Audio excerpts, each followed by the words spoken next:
Ang kwento ng kalabaw at ang biyak nilang kuko. Minsan nagkasalubong ang kalabaw at ang pagong sa daan.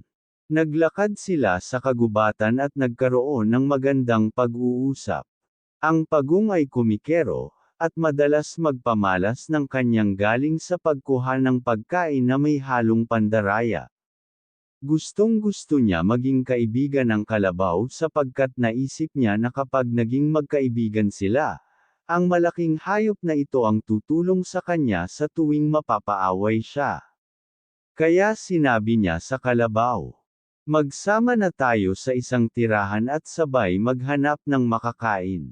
Sa ganitong paraan, matitigil ang pagkabagot natin sa buhay mag-isa." Subalit sumanghal ang kalabaw sa mungkahi niya. Sumagot ito, "Ikaw na makupad. Kung gusto mo, doon ka mamuhay kasama ang mga utosang bubuyog, at hindi ang isang tulad kong mabilis at malakas."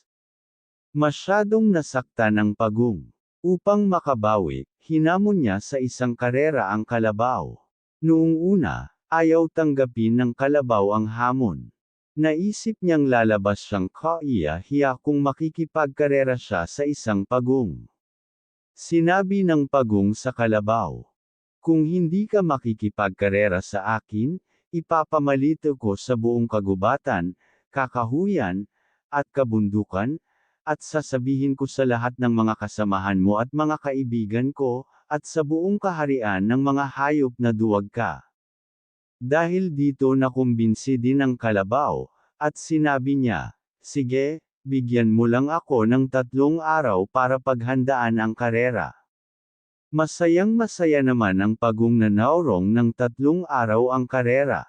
Dahil dito, mapaghahandaan din niya ang mga plano niya. Napagkasunduan ng pagong at kalabaw na paabutan ang karera hanggang sa 7 burol. Kaagad-agad na binisita ng pagong ang 7 sa kanyang mga kaibigan.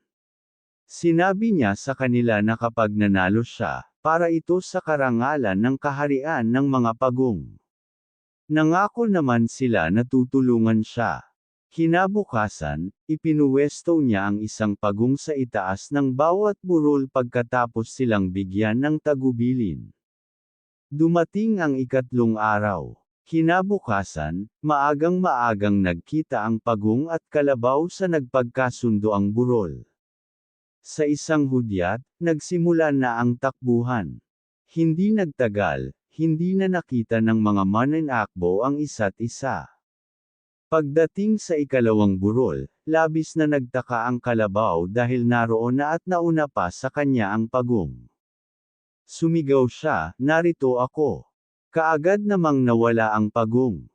At sa bawat narating na burol, nauuna talaga sa kanya ang pagong. Sa 7 burol, naisip niya na talo na siya. Lubha siyang nagalit kaya sinipa niya ang pagong.